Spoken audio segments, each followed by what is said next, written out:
Let me welcome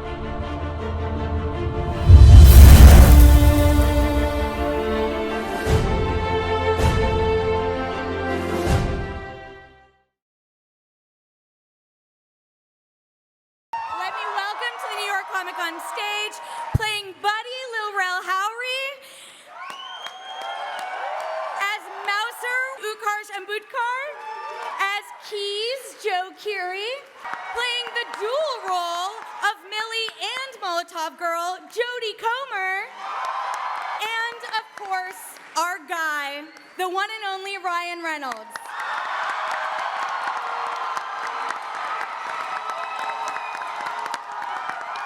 How did you two come together on this project, and kind of how did the idea of Free Guy originate? Well, I think, Sean and I had been wanting to work together for a long time. We'd kind of had a couple of really near misses. But it's one of those great lessons where you just don't close the door to somebody if you're not going to work together. Anyway, I read this script called Free Guy, and the first person I thought of said no. And the first person I thought of was this man right here. And I sent it over to Sean. He read it, and I think it was just like an hour later, you were like, I'm in. Yeah, well, like everybody in this room, I'm just a mad fan of Ryan Reynolds. I mean, the guy, and so as Ryan said, we came close to doing a few movies together in the past, and even though he broke my heart, I literally took all those feelings and just shoved them deep down inside, and it gave me a chance for this moment to happen. When I describe the world of Free City to people, it's kind of like Grand Theft Auto meets Fortnite. You guys get those references? Some pretty major games.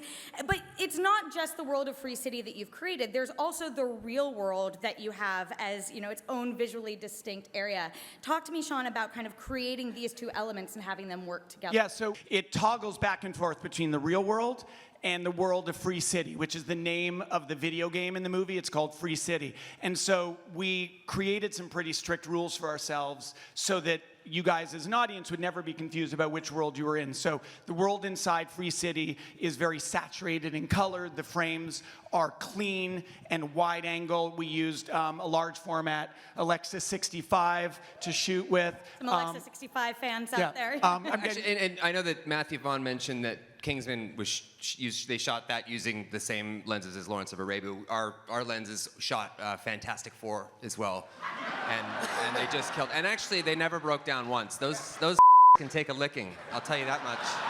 It was really great. Yeah, so we use those cameras inside a video game, and then the real world is much more handheld. We shot it on a regular Alexa 35 with anamorphic lenses, and it's just messier operating, messier frames, because real life is messy, but the world inside the game is a little more aspirational, a little more heightened reality. Yeah.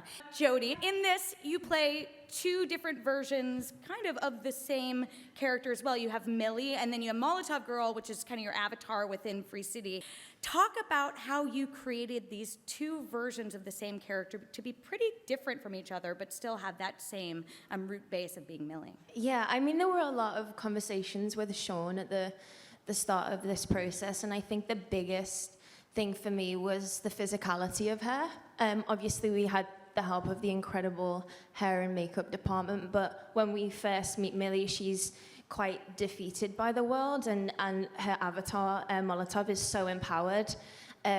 So there's a real distinct difference in the way that they move. There's also an accent filter within the game, so they speak very differently, which you will hear. But what I thought was interesting was there's always an influence of Millie within Molotov. There's this kind of wish fulfillment that we live out, whether it be social media or through a video game. We create these avatars of a version of ourselves as how we would like to be perceived.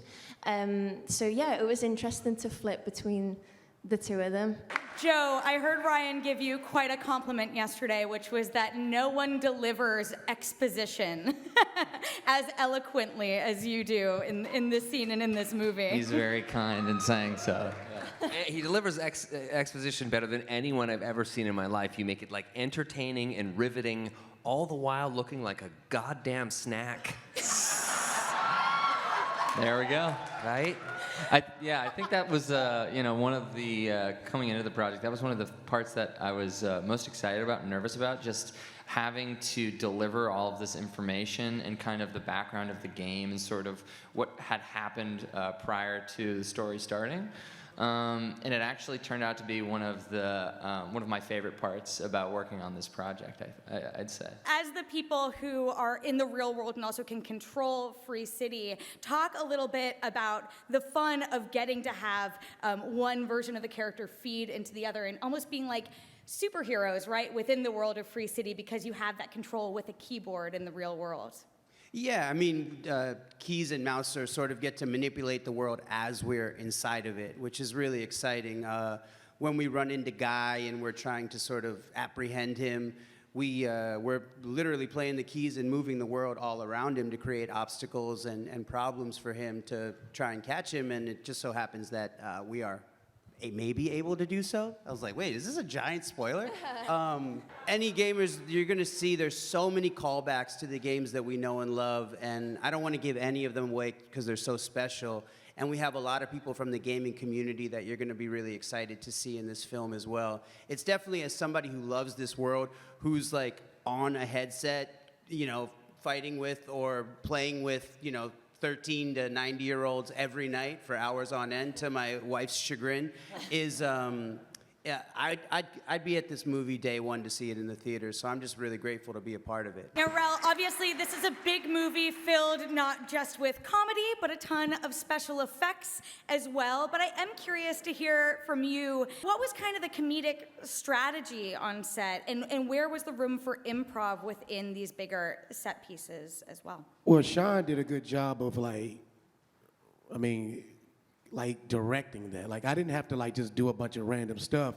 But I think once you got into the world of the action, you could see stuff on script, but then when you see behind you, and that's what y'all gonna see that's fascinating, outside of just watching the main characters, watch everything that goes on behind us.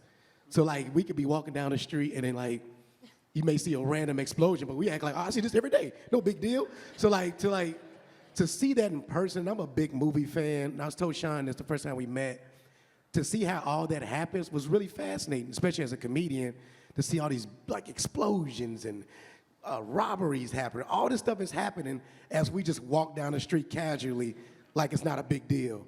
So I thought that was fascinating. I think, it was fun to collaborate with Ryan Reynolds, man. I'm a big fan, so one of my favorite movies is definitely Maybe. I know it's random. Deep cut. Wow. I love that movie. So to actually, I remember the first day filming with Ryan, and he did one of his cool, sarcastic Ryan Reynolds lines. And I was just staring at him, and I had a line. It was like, "Real, you have a line." Oh! I was looking at his eyes as he delivered comedy.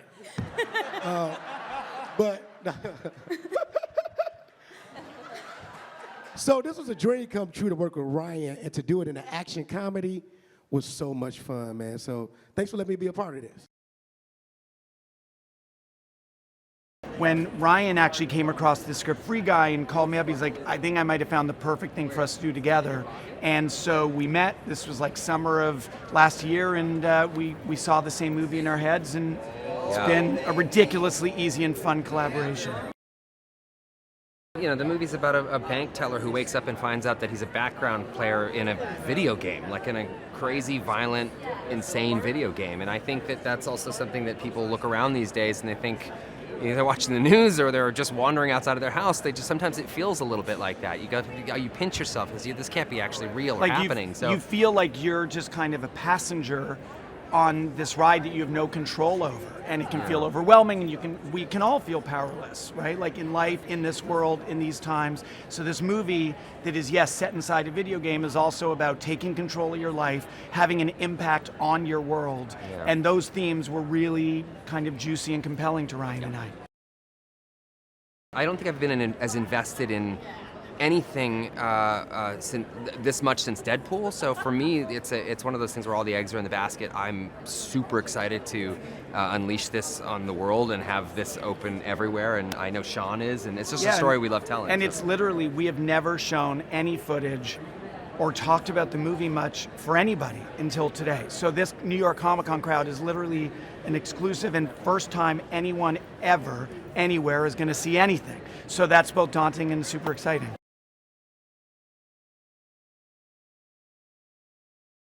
As a movie fan, like as an action movie fan, to see how all this stuff works, from like being thrown and I shouldn't say that, but all types of stuff that I physically have never done before, stunt wise, to see what it takes to make that happen Incredible. was beautiful. This Yeah. guy right here. Oh. My gosh.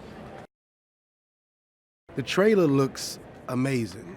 That was our first time seeing it as a cast.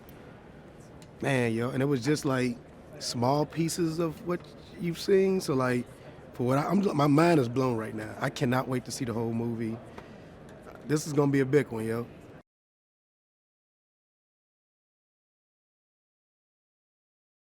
The same way that Stranger Things is kind of like a character piece, kind of just set in the 80s. I think Sean, all of his movies have like a really strong sense of character and heart in all of his stuff. So I feel like that he does a very great job of bringing very strong, identifiable characters and kind of just dropping them into this gaming world. So you can kind of go into the film not knowing anything about gaming and still enjoy it, but then also there's kind of like, you know, little nods to the gaming world as well. Yeah, there's a lot of fun action. There's a lot of, you know, great comedy and great performances and stuff, and ridiculousness. and then yeah, I think at the heart of the whole thing, there's kind of a nice message that I guess we can't really get into, but I think people will enjoy it for multiple reasons. FuturePreviews.com. Whoa! Go behind the scenes of movies. Subscribe to FutureFlix YouTube channel.